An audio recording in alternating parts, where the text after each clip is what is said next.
What's up, everybody? I'm gonna do some shoulder and hip stuff today. We're gonna do the morning routine real quick, and then I'm gonna get into shoulders and hips today. So I'm gonna show you some stuff that I'm gonna perform before I go run, and then do my workout, and then get back to work. So what I like to do in the morning is wake up, mobility, then I do some work, obviously breakfast and tea, and then I do some mid-morning mobility, workout, and then I go back to work basically. So I am part one right now, getting ready for my run. And if you have any questions, let me know. All right, so we're gonna start with the neck, head and neck, squeezing the fists. You could even hold this if you wanted to, or a kettlebell. I don't really like that. I'm going to rotate my head all the way around.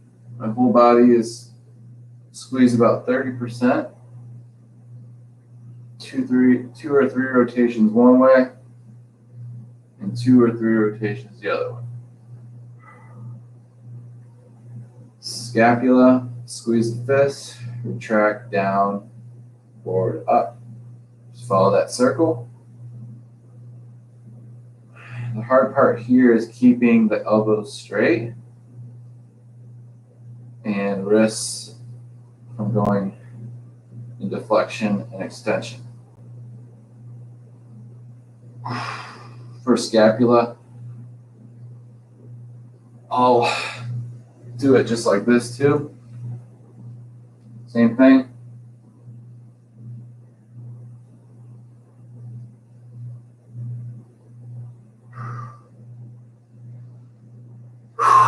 Okay, and now for the thoracic spine. I'm trying to keep my shoulders behind my hips. I flex the upper back down. Rotate, bend, extend back. Rotate, bend, flex around.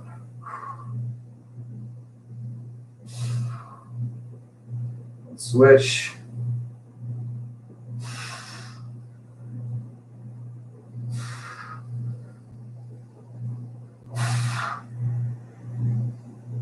All right.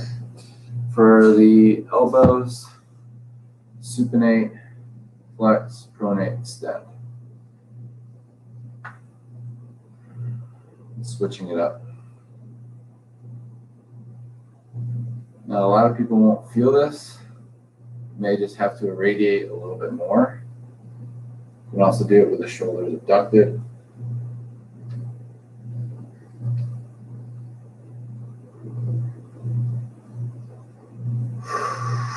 Just make sure that you're squeezing.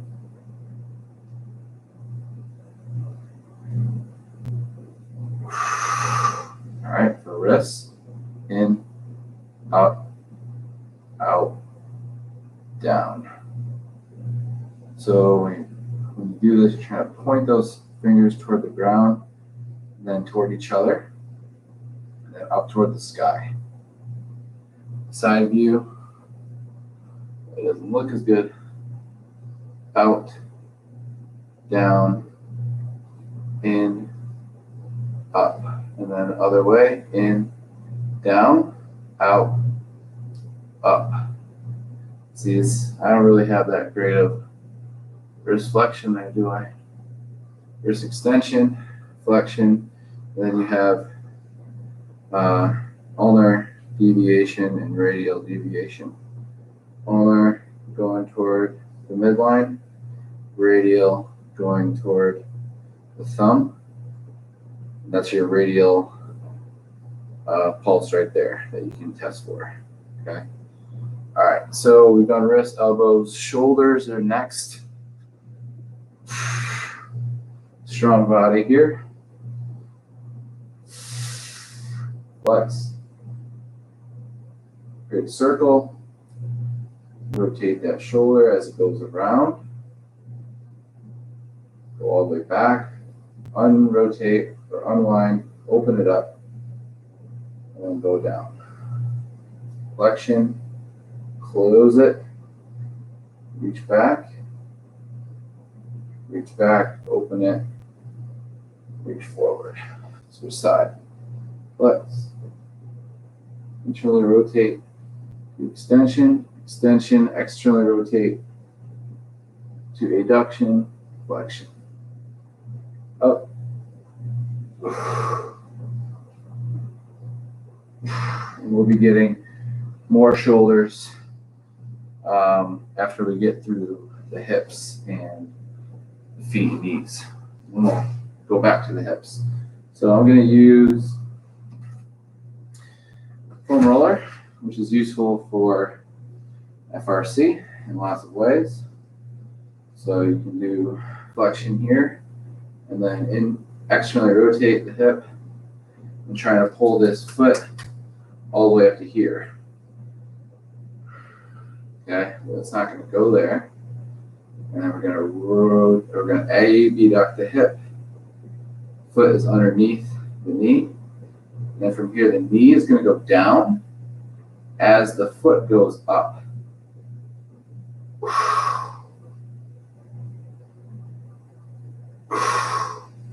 This is where we're going to try to cheat and extend our back, but we're not going to this time, right? And then we're going to expand that circle so the glute goes toward the sky, knee to knee.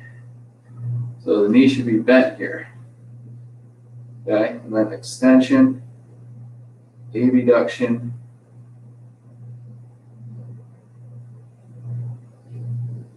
flexion, across. And then same thing, sweep it up. You could even use this foam roller as good tactile feedback. So you can glide it up and see how high you can get it up. And then out. Internally rotate to extension. See how bad that was? And then extension, abduction, and then switch.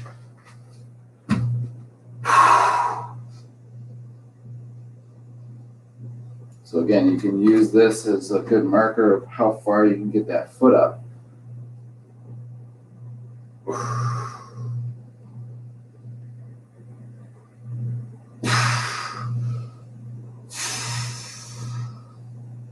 And then back, out.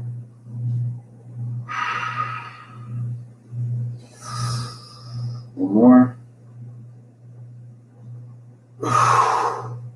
Then back, out, and up. I'm going to shake it out a little bit. All right. For the knees, I'm going to do these on my back. So I'm just going to straighten one leg up, then extend the other leg down. I'm going to flex that hip. Find good. Really actively get it up, and then we're going to turn the foot out and then bend the knee as much as we can, trying to get that heat, trying to limit this space here. Turn the foot in, extend.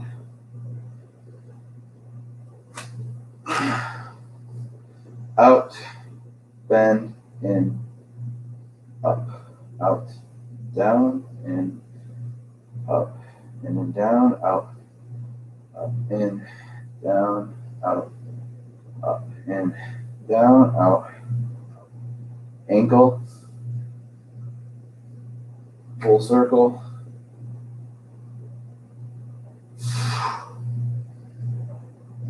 Locking that knee out and flexing that hip, which is creating that irradiation, which will help you recruit more muscle, which will help you control that circle, which will help you maintain that range.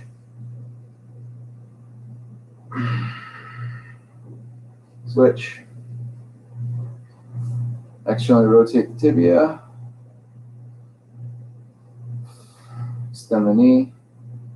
Internally rotate the tibia. Bend the knee. Out. Up. In. Down. Out. in and up, out, and down. That's a little harder for me. And up, out, down, in, up, out, down. And then just the ankle. I definitely have more hip issue here anteriorly, like a lot of people do. Well, not a lot of people, but people that played soccer, like I have. Full circles of that ankle.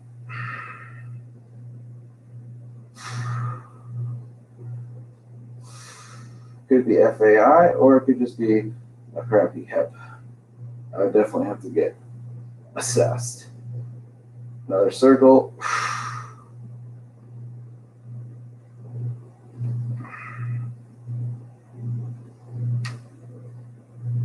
Cracking is normal.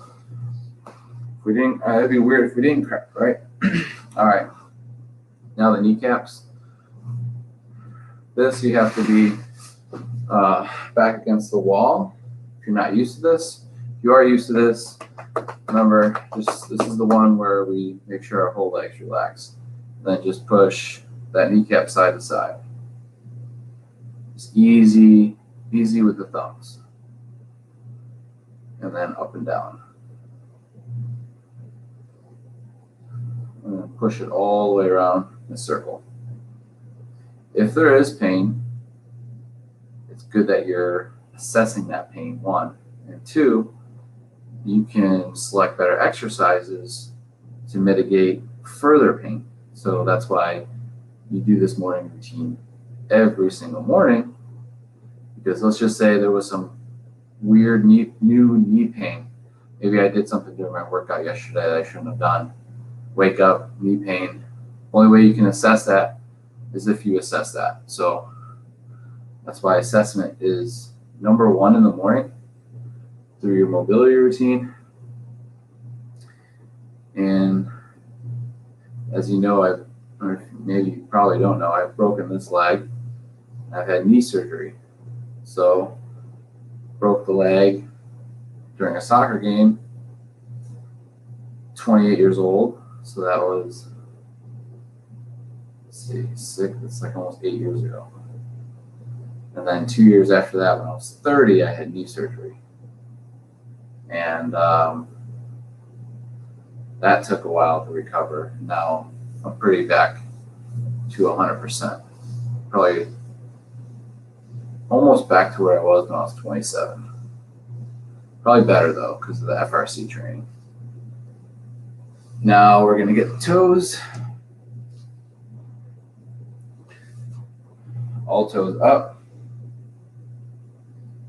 And then squeeze the toes into the ground. All toes up. Squeeze the toes into the ground. Just the big toe up. Remember, we want at least 60 degrees. The big toe dorsiflexion. Okay. You can use a foam roller to get more dorsiflexion of that big toe and stretch it that way. You could also get the small toes that way too. Okay. Foam roller, it's a great barrier, but it's not a great facilitator. It helps you move tissue, but it doesn't help actually grow tissue. Make sure that if you're using a foam roller, you know the differences. All right, let's continue with the toes. Big toe down, small toe up. You can put a mini band around these two toes here and go up and down. Create that mobility going inward or going, we want those toes to go medially, right?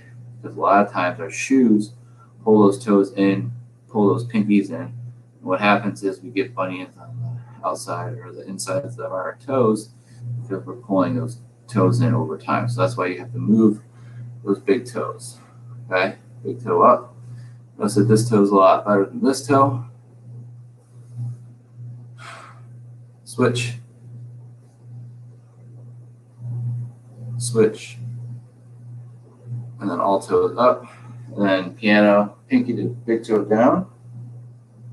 Notice that this toe likes to touch the neighboring toe. I don't like that, so I'm always having to work on my left foot more than my right foot now. So piano down, and then just a big toe touch like 4 or 5 times.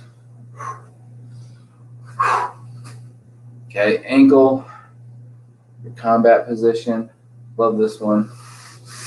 Or just a straight lunge and just going over that ankle capsule here.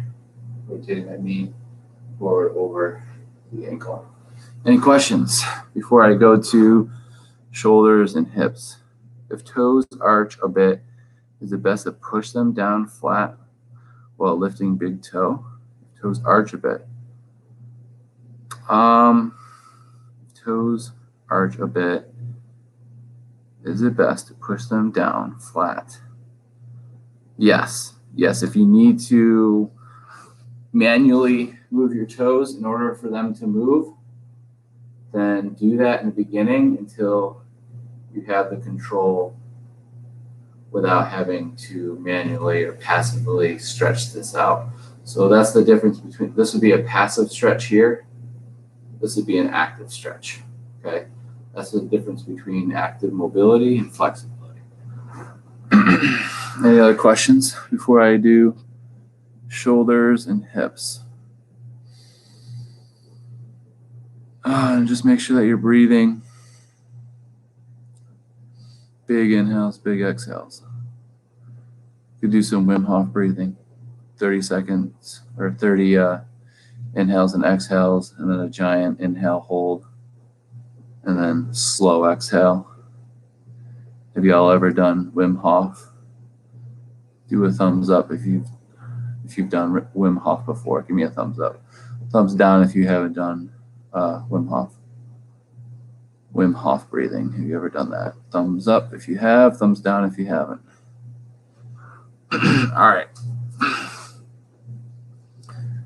Shoulder time. All right, we got one person. Okay, wow. Lots of Wim Hofs in here. Do you inhale through your mouth or do you inhale through your nose? Because he does it a lot through the mouth. He's like, and then everything out, everything in, everything out. Life force in, life force out. So yeah, I've done Wim Hof breathing before. Adam does Wim Hof breathing, right, Adam? All right. For shoulders, you can kneel or stand. I'm just going to go with it. I call this the 90-90 for shoulders because the elbows are obviously at 90 degrees here, right? I'm going to squeeze my fists. And what I'm doing here with this top shoulder, let's call this the high shoulder here, is I'm externally rotating it, okay? And then with this bottom shoulder, I'm internally rotating it, okay? And I'm using both energy to create more rotation. And as I do that, I'm going to squeeze the core. That's why I'm in this fixed position here, okay? I mean, you don't have to be like this.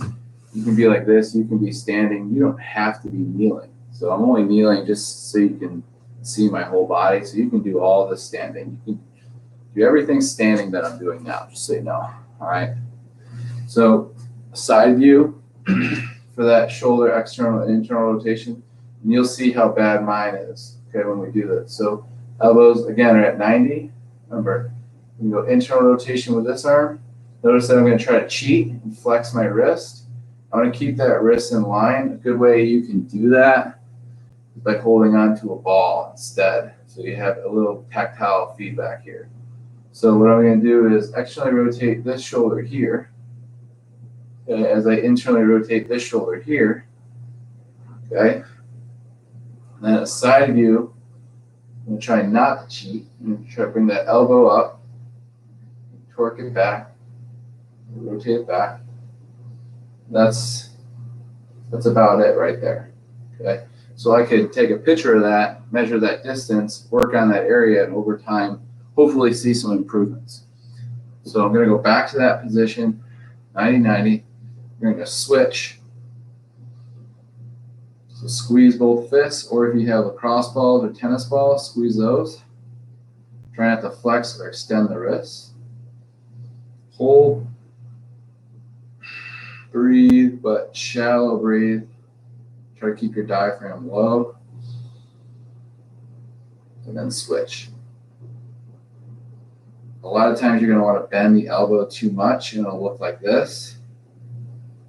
Try to bend the elbow 90 degrees. Then switch.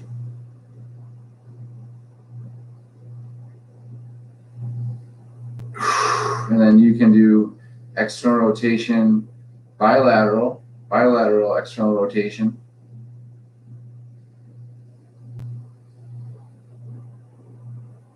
So this would be abduction of the shoulder, pronation of the elbow, and flexion of the elbow. If we go like this would be horizontal adduction, and this would be horizontal abduction. So that's what the shoulders do. Okay, this would be horizontal abduction, so go ahead and try that. We're just going to squeeze here, chin in line with the sternum. So try not to jet the head forward. A lot of times people will go like this. Okay, try to keep that head in line. Try not to arch your back too much. So abduct, horizontally abduct here.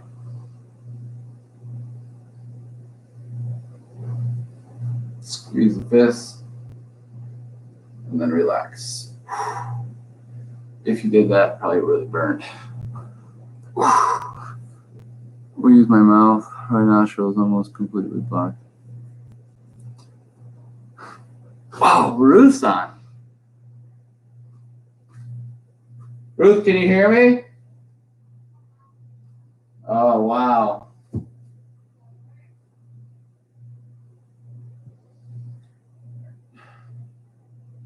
Shoulders out, open, squeeze the fist.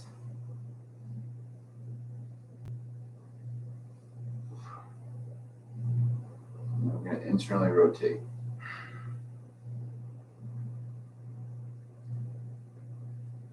And then externally rotate, squeeze fist.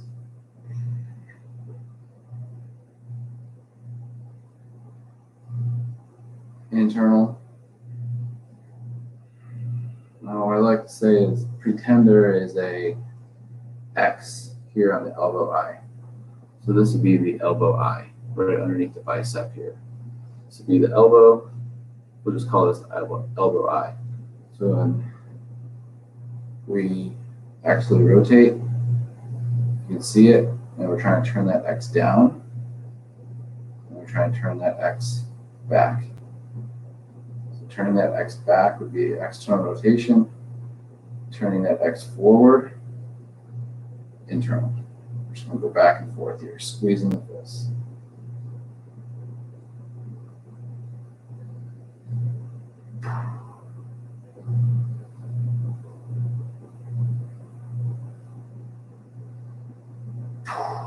Okay, now we're going to do shoulder flexion. We're going to squeeze the fist. You can do this standing or kneeling. And then we're going to just draw little circles here. Like we're trying to draw a circle into the ceiling. Tiny circles. And try to do, not with the wrist, not with the elbow, but with the whole shoulder. And then other way.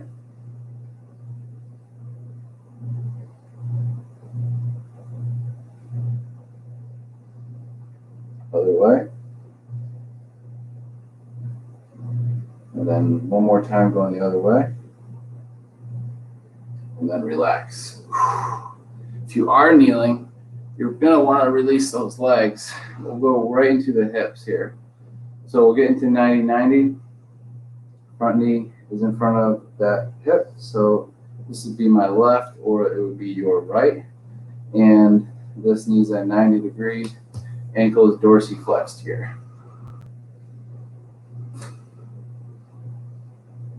You can use a kettlebell in 90-90 to create a little bit more radiation. That's why you'll see people hold on to a kettlebell in these positions here. It creates more force and neural drive, which will create more control, motor control when you're moving your body. So for example, if I were to just go like this without holding on to this, probably deliver less force to that hip. So that's why we do things like irradiation or overload, right? And the only way to progress movement or to progress adapt is to overload specific tissue through the law of progression.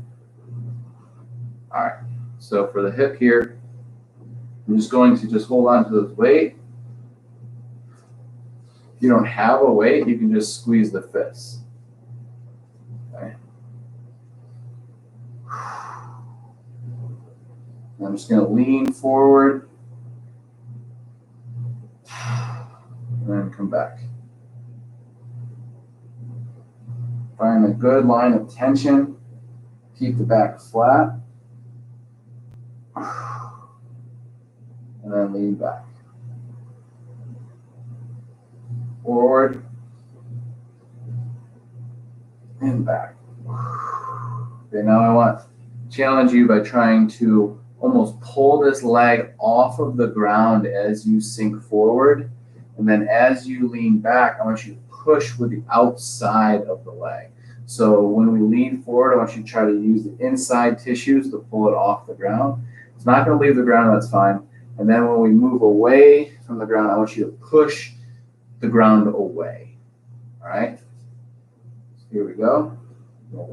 Lean forward and pull yourself in and push away.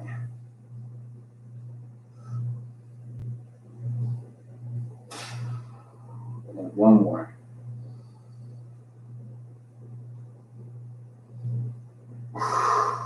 And from here, I'm going to rotate toward the back leg.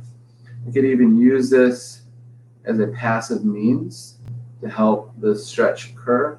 So now we're working with hip external rotation of this lead leg, and now we have hip internal rotation in this rear leg. So our front leg was external, our rear leg was internal, okay? So going further into internal rotation, my foot will go off the ground, okay? So for this, what we can do is take a kettle or a yoga block, lean forward, and try to hover the foot over the kettlebell, just like that. Okay, if you don't have a kettlebell, look at all the different things you can use. You could use a yoga block, it'll be the same thing. Plus, the yoga block will give you a lot more advantages because it can be changed as far as height, but it doesn't really matter how tall it is because you can always change the angle. So same thing here, you could use a foam roller. But today, using the kettlebell. So I'm going to hover the foot over and then hover it back.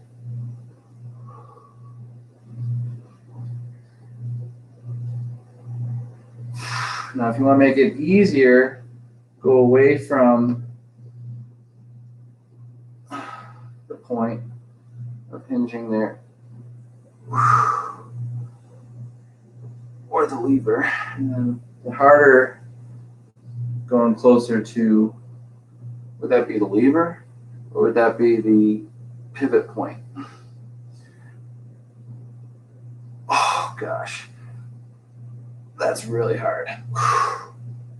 See how much I was cheating there? I'm leaning forward. So if you have really good mobility, you can do this without leaning forward. So I'll show you what a beginner should probably be using, like me here, right? So you could use something like this. Let's see if I can get over this pole without leaning forward. Okay, so this would be more my level, more my skill, okay? I've been able to go over that. Then you can try maybe a lacrosse ball.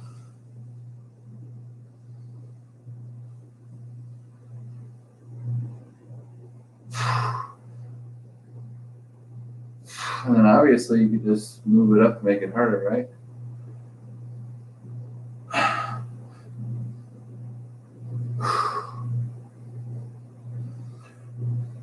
Now I'm already starting to cheat there. All right, so I'm done with that side of the hip. I'm just done with that. I'm switching side. All right, going to the 90-90. Definitely this back hip's a lot worse. This left side's a lot worse.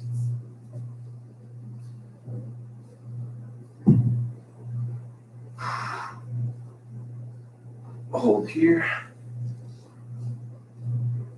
This is when we're going to do our kinetic hinge forward, and then we're going to lean back. Again, I'm trying to pull this leg off the ground as you lean forward, and then push it into the ground as we come back, okay? So you're pulling yourself in, and then you're pushing yourself away. So this would be a kinetic 90-90, external rotation, lead leg, front leg. Here we go. Pull your. Actually, I'm just going to do a couple without pulling in and pulling back. I'm just going to see how it feels first.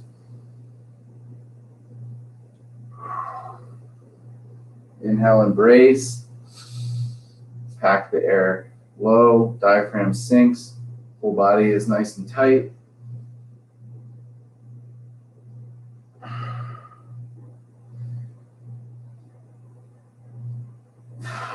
Okay, now I'm going to try to pull that front leg into my body as I go forward, and then push it away as I move away from the ground.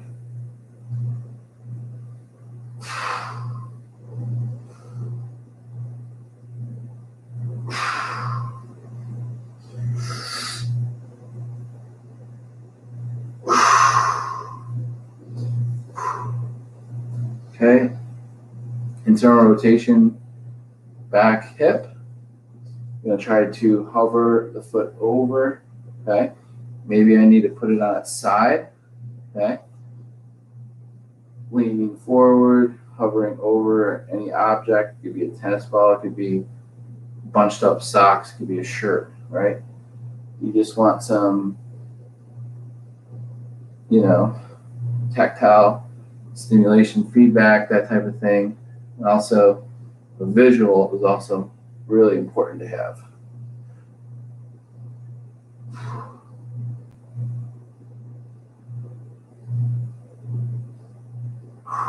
I'm going to challenge myself by trying not to lean forward.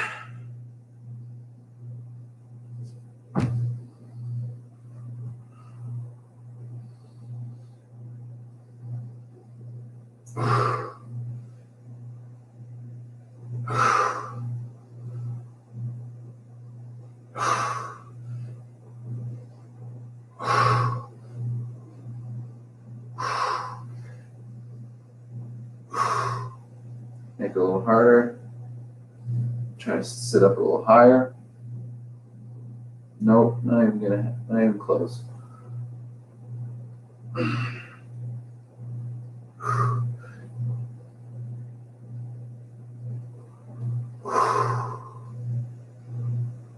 Alright, so that would be hip external and internal rotation. After something like that, you might want to just do some hip cars after. Sideline position. It's always a good one. Whenever you're in the sideline position, it's always really good to have that block, okay? So your head is just not hanging there. Unless you're working on anti-lateral flexion of the neck, that would be a good neck exercise, I guess. So hip car here, just kind of, after doing some hip stuff and shoulder stuff, whatever you're doing, it's always good to take it through some easy cars here actively.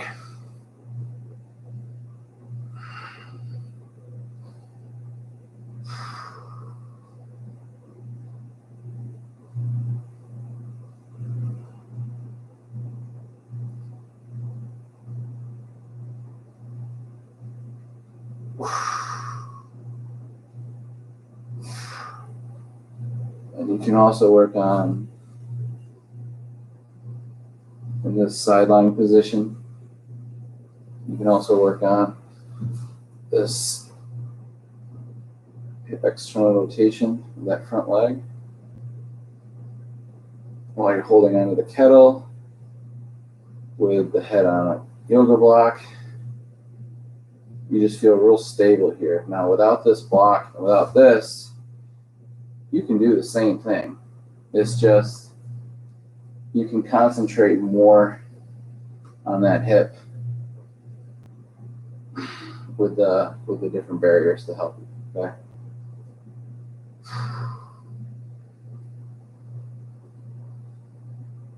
All right. And then we'll get the other side.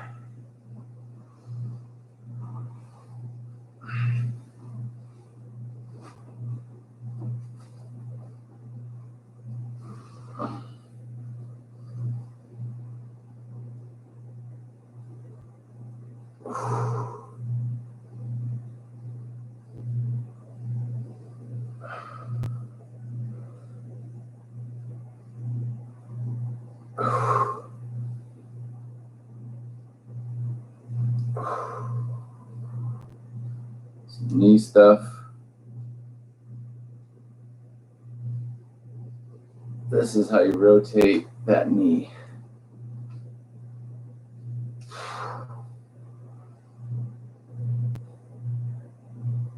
And flex the hip. All right. Toes, ankles. So good to do before your workouts.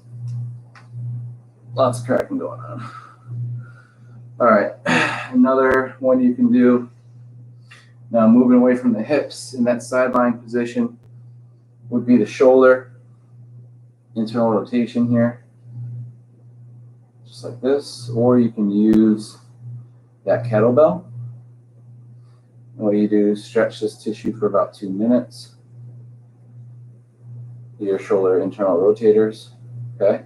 Make sure that your posterior delt is on the ground here, not floating, okay? Again, really important to have a block here. We don't want to be like this. Want that block, foam roller, pillow, whatever it is. I'm kind of like in the fetal position here. Hips stacked. And then I'm using this kettlebell to squeeze onto. And then my pals contraction, be trying to pull this kettle off the ground, creating an isometric contraction 0 to 100%, trying to pull it off the ground, literally, and then trying to push or smash the kettlebell into the ground further, going deeper into internal rotation, just like that, kind of smash this into the ground, and then resetting, and then doing it over, okay? You don't have to use a kettlebell, you could just go like this, internal rotation. All right, and then right after that, if you want to still use that block for external rotation of the shoulder, then what you can do is lie in the prone position, the elbows at a 90-degree angle, okay? And then just try to lift that off the ground. Okay, and then you can challenge yourself by trying to lift off the block. Okay, you can make it harder.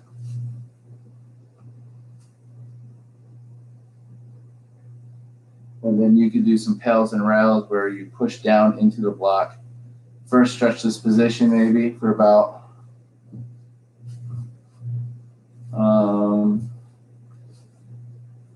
2 minutes.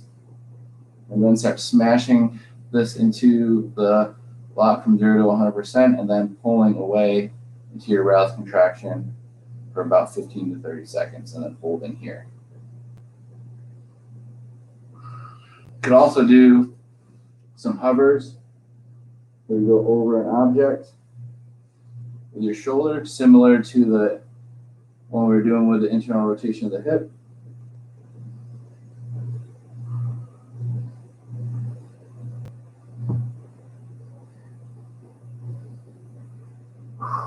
Okay, so that would be some shoulder external rotation stuff there.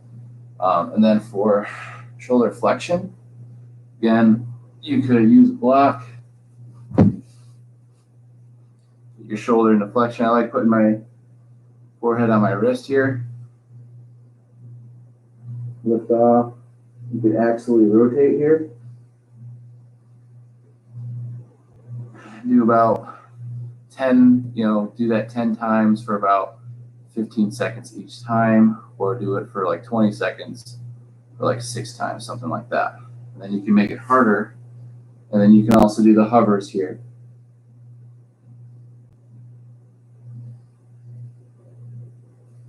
And if you want to make it harder, just move it closer toward the joint that's being moved.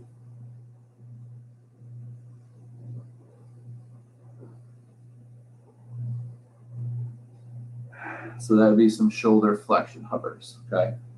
And then again, for extension, same principles. Stretch first.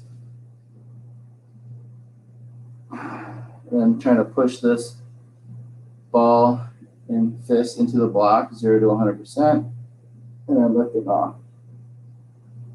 And then I could turn it into some hovers here.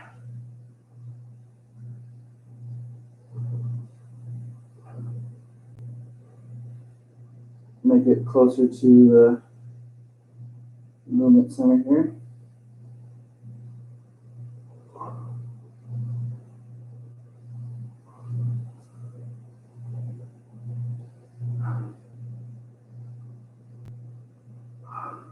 Okay, so that'd be shoulder internal rotation, or sorry, extension. You could also do some hovers here in the prone position like this. Kind of start here and do some lift offs, working shoulder extension and elbow flexion, and then you can progress it, working on shoulder retraction here, or scapular retraction. What I'm doing is getting into shoulder retraction first, and then passively holding. Pal's effort trying to turn the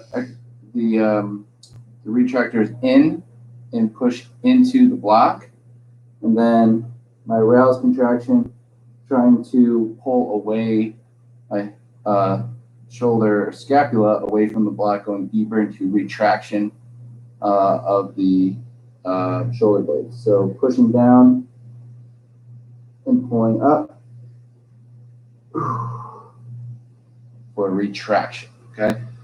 And then for depression of the scapula, you can stretch it out like this. You can do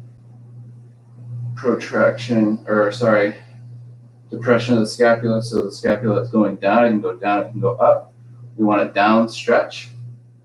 Then pals pull up, rails push the fists into the ground for scapular depression.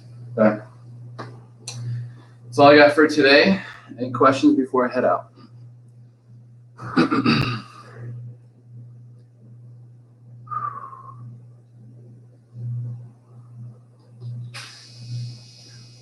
All right, everybody. Have a good day. We'll see y'all later.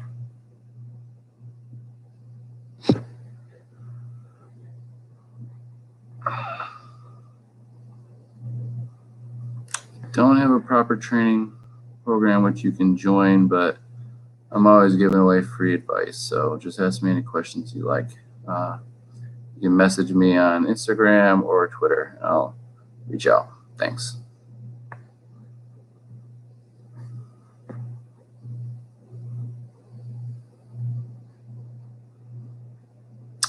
Any questions out there?